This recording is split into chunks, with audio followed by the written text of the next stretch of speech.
और पश्चिमी ईरान पर अभी अभी एक और बड़ा हमला हुआ है। करमान शाह प्रांत में सैन्य ठिकाने पर अटैक। ये देखिए आप, ये ताजा तस्वीर है। बस अभी अभी कुछ ही देर पहले ये हमला हुआ है। जो इनपुट्स, जो जानकारी इस वक्त हमें मिल रही है, यानी कि जिस मिशन को लॉन्च किया गया, जिस राइजिंग लाइन ऑपरेशन को लॉन्च किया गया है इस्राएल की तरफ से ईरान के खिलाफ, वो सिर्फ एक हमले के बाद थमने वाला नहीं, बल्कि अब लगातार हमलों का दौर जारी है। और कुछ ही देर पहले जो हमला किया गया वो आप देख पा रहे टीवी स्क्रीन पर।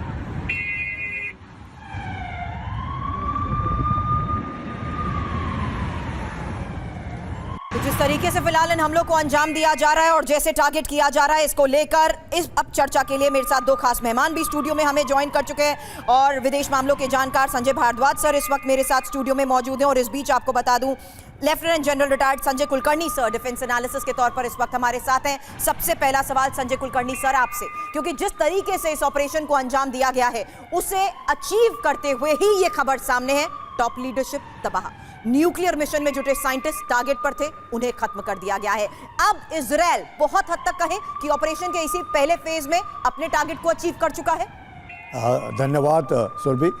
सबसे पहले कि ये जो IAEA जो इंटरनेशनल एटॉमिक एनर्जी है, उन्होंने जो रिपोर्ट दी, उस रिपोर्ट के आधार पर इजराइल ने हमले किए, ये सोच करके कि तकरीबन 60% यूरेनियम एनरिचमेंट की कैपेबिलिटीज जो हैं वो ईरान ने पाली हैं। इसके अलावा कि 9 न्यूक्लियर बॉम्ब बनाने की काबिलियत ईरान रखता है।